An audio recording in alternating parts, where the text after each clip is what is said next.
So, The hell you want to talk about? I want to talk about your experience as a police officer in the U.S. and then get your opinion on a few things. But before that, how's everything going? What's new with you? Busy. Recording, trying to get ready for a show. It's a pain, man. I know. It's a actually, pain. I believe you. I was going to do, Joe's out today and tomorrow because he's doing filming with some film crew or whatever. They're doing the family thing and all that. So I was going to come in here and edit all day, which I will do when you leave. Mm-hmm. And then I'm going to come back tomorrow. I'm going to edit again. So just trying to catch up.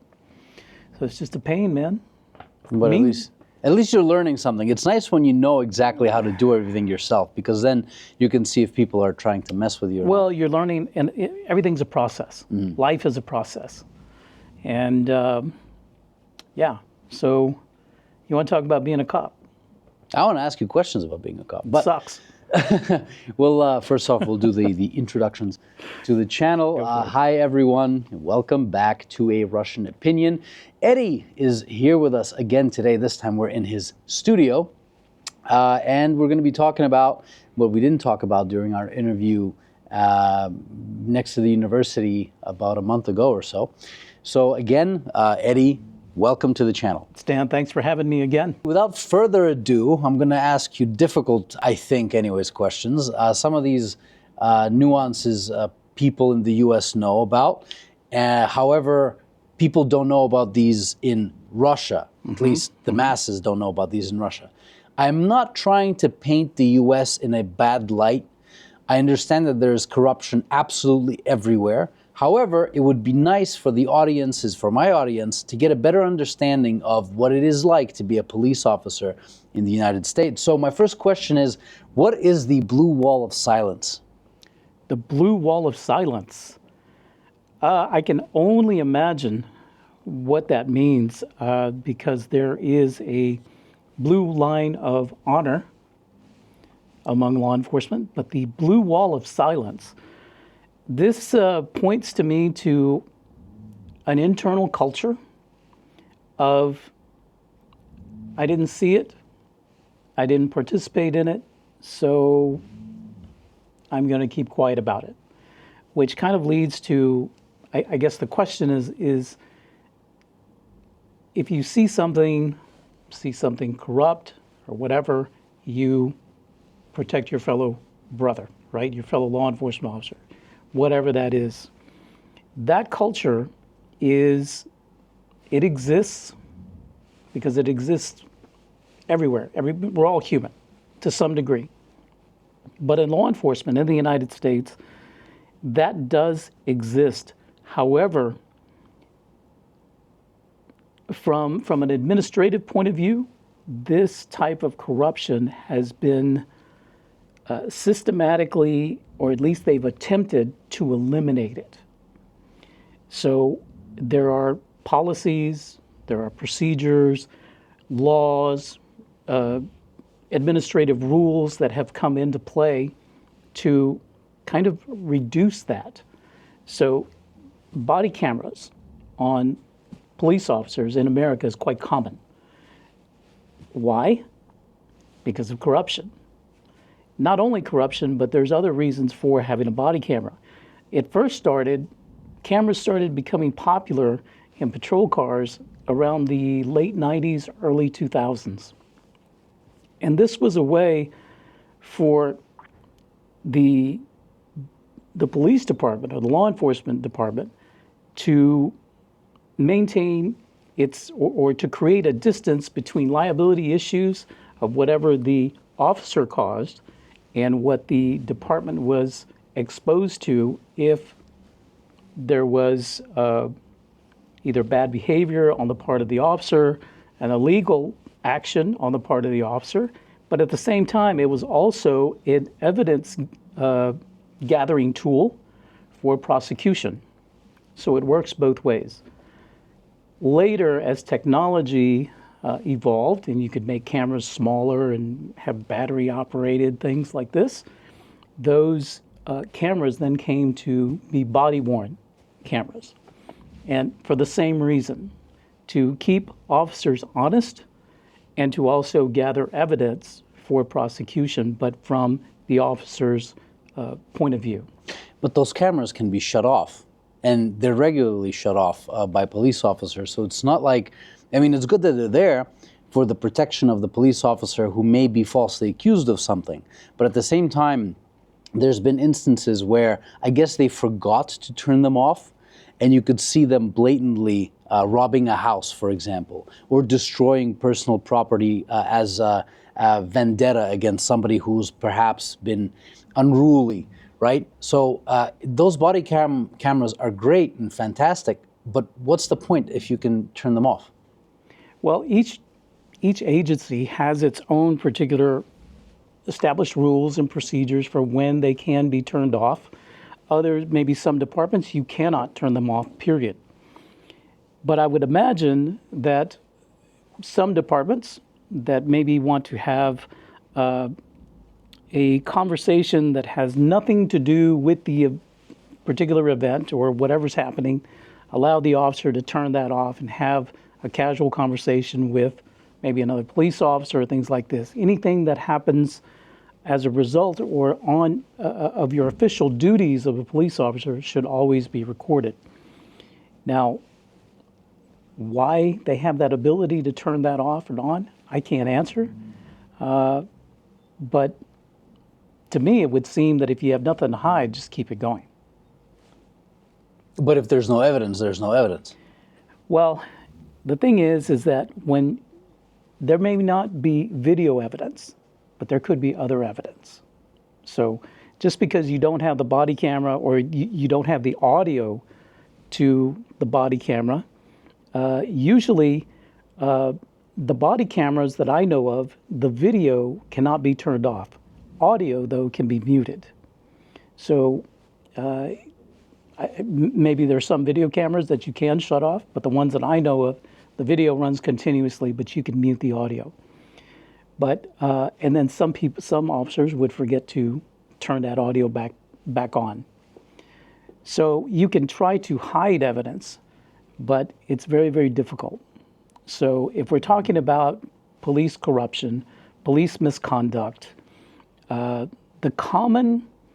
most common police misconduct, believe it or not, deals with violation of a person's civil rights. Before we get into that, I do have a question, because if, for example, let's say a rookie is on the force, he's new, and they have a couple of sergeants, maybe a captain, who have a way of doing things that is not exactly legal, for example, or they've created some kind of a scheme that helps them get a little bit more, because from my understanding, salaries for police officers in the US are not very high and they're lagging behind. So if this rookie, for example, breaks this blue wall of silence, what I've read and I've heard is that they will probably not be hired as a police officer anywhere in the US if other departments hear that this particular person ratted on their fellow officers. Is that correct? Yes and no. It depends. A lot depends on if that particular officer committed a crime, then he may lose his ability to hold a peace officer license in any state. So therefore, he can no longer work as a police officer.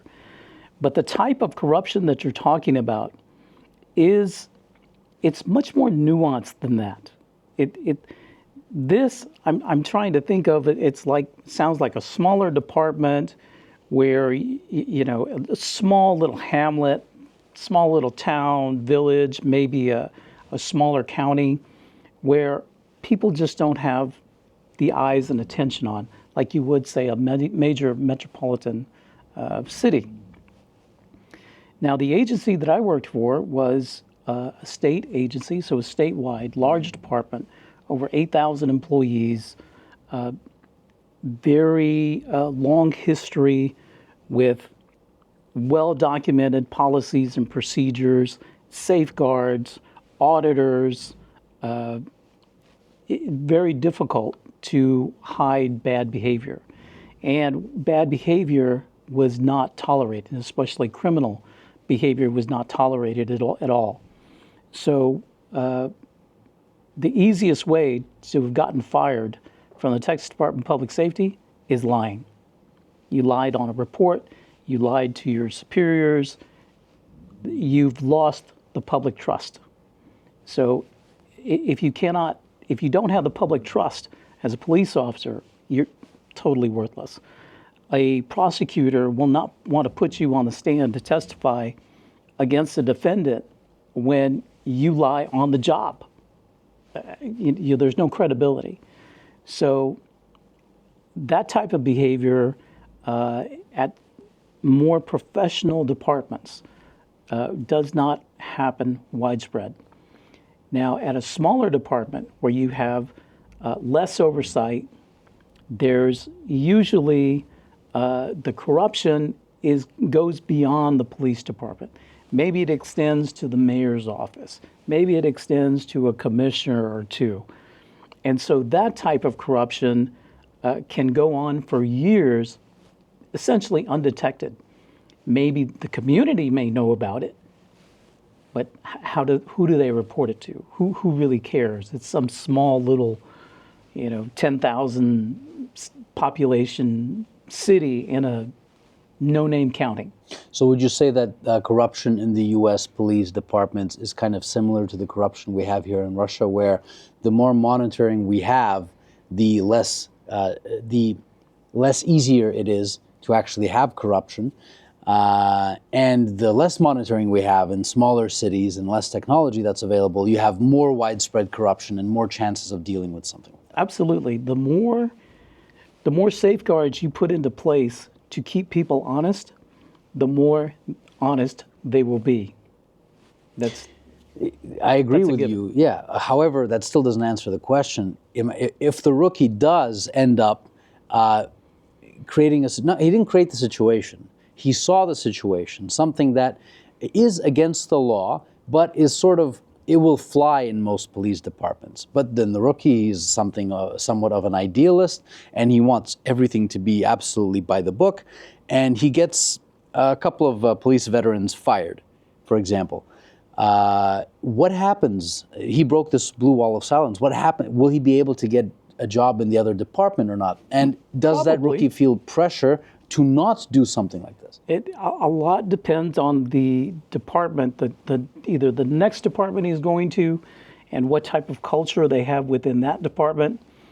And he may be ostracized, whether officially or unofficially, in some certain circles. But he can certainly find a professional department where actually he would be celebrated as, hey, you're an outstanding guy. You saw something wrong and you reported it. If I may, you want to talk about personal situations that had occurred to me or that I went through as a police officer. Oh, well, we can get into that after a few lines of questioning, and then we'll have the personal stories. Because I got a great one along this line. Oh, perfect. So we have to remember that this is exactly one of the stories that we should talk about.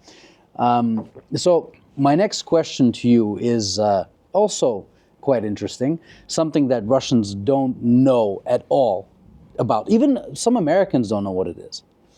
In fact, some high-profile Americans that I had a chance to run into had no idea that it was going on. Eddie, what is civil forfeiture, and why was it such a big controversy in the U.S.? So civil forfeiture is the government's ability to take personal property from you if there is sufficient evidence or proof that it was either gained illegally, usually through either drugs or drug proceeds or any type of racketeering, fraudulent means, things like that. So it usually has to do with conspiracy cases, financial crimes, and of course drugs. So it became very popular in the 90s, early 2000s as well, where district attorneys and prosecutors would use civil forfeiture as a way to put pressure and financial pressure on criminal operations. Usually these are, cartels or some sort of organized crime, maybe not as big as a cartel, but certainly an organized unit of criminal activity in an area. So that's where civil forfeiture comes from. The thing is, civil forfeiture can be taken advantage of. You can swing that pendulum way overboard. So I'll give you an example of how civil forfeiture may happen. So, and I'll put it in a context where average person could understand this. So you are traveling from the United States to a foreign country, and you are allowed to carry cash with you. It's not illegal to have cash. However, certain countries, most countries, have a ceiling of how much cash you could take undeclared.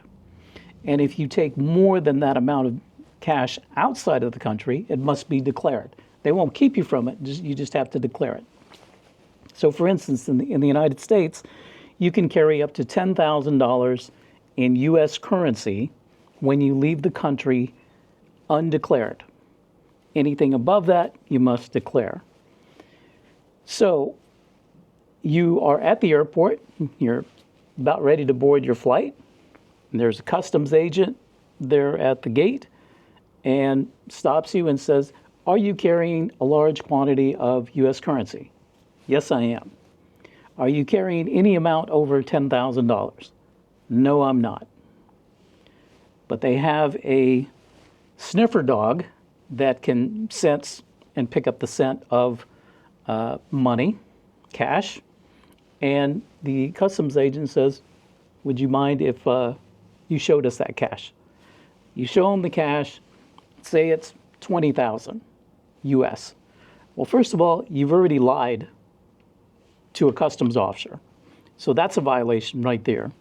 Second of all, you failed to declare it. That's another violation. Third, now under questioning, they're going to determine where did you get that money and why are you choosing to hide the fact that you have more than the $10,000. So all of this suspicion, and whether, depending on how you can prove where you got this money and kind of talk your way out, lie your way out of it, as we say, the government can say, "We're going to hold on to this $20,000. You can go on your flight. No problem. It'll be here when you get back. But we're going to hold on to this money until you can have a due process. You can have your day in court where you can explain to a judge how you got this money."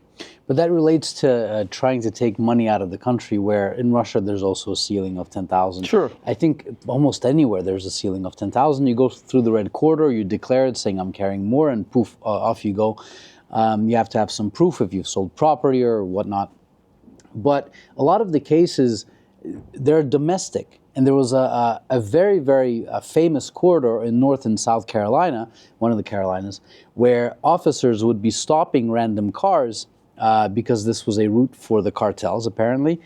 And under just suspicion of, not even suspicion, they would see cash, or they would ask people if they have cash, and then they would just take it. And it could be $1,000, $3,000, $4,000. Then good luck getting it back, because you have to hire a lawyer, you have to go back to that particular county where the cash was taken. I mean, a lot of those cases did make the news, even in the US. Would that be a form of corruption? Was that a form of funding the departments through civil forfeiture? Like, why was this allowed to happen for, I believe, 15 or 16 years? Yeah, so I was working as commissioned officer during the heyday of this type. So yes, along these drug trafficking corridors, especially in Texas, North Carolina, very, very popular. So officers were trained in drug interdiction. So vehicles traveling north from south, you're looking for drugs. Vehicles traveling from the north to south, you're looking for money. Yeah, logical. So if you found a large quantity of money, like I said, a lot depends on the circumstances. One, was it in plain view? Two, was it hidden? Is it a family? Is it a family unit that's traveling? Is it a single male? Is it, say, two young females? Not their vehicle. Owner of the vehicle not present. Vehicle recently purchased within the last 30 days. No, the driver doesn't know the passenger. Just all of these situations would lead an officer to believe that this money probably comes from illegal means. But that involves a lot of investigation after you've conducted this, not conducted, This is after at you've the done the stop. stop. This is at the stop. This is at the stop. Yeah.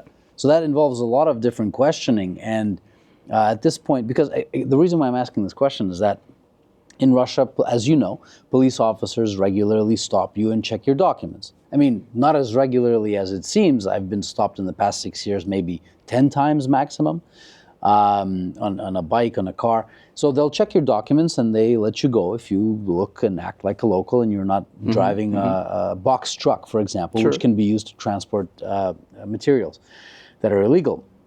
So in this case, people think that in the States, as long as you're not doing anything illegal, you shouldn't be stopped and you shouldn't be talked and questioned, right? But I know that's not the case. That's happened to me. So that's why I'm asking. Like, a lot of investigation has to be done on the spot to determine everything that you've just said. It's not like a camera reads it and gives you all this information. No. This is through roadside interview, as it's called, and you pick up on cues. You're taught things to look for, especially at this particular time. This is late 90s, early 2000s. There were certain trends that criminal organizations used. And every time we would see a new trend, it was well documented and then dispersed to law enforcement so that they could learn this new technique, right, of whatever they're doing.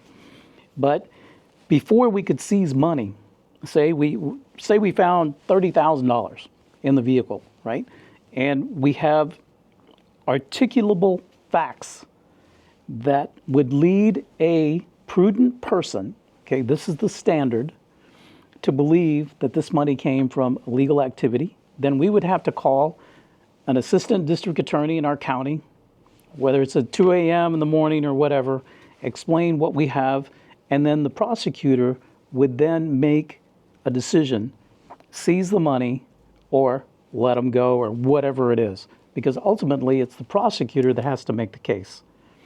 Now, this is in a professional law enforcement agency that had this particular procedure. You get a smaller county or a smaller city where there's a lot less oversight, as we mentioned, that can be taken and abused. And here's the thing, if they are criminals, and say it's, $4,000, $5,000, whatever, and you seize it, the chances of them coming back for it are next to nil. Or the vehicle.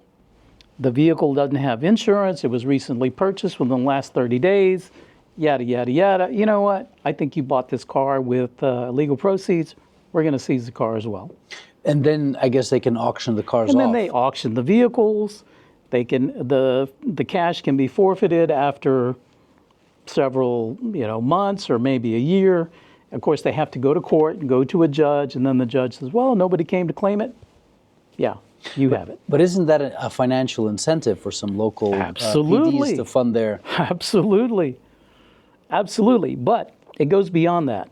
The agency doesn't get it directly, okay? At least not in Texas. In Texas, it had to go through a government system, and then they would hold on to the money, and then if it was forfeited, then X amount of money would get allocated to the agency, and then they could be used to purchase equipment. It could be used to fund overtime for officers to work more interdiction. You could do it like that.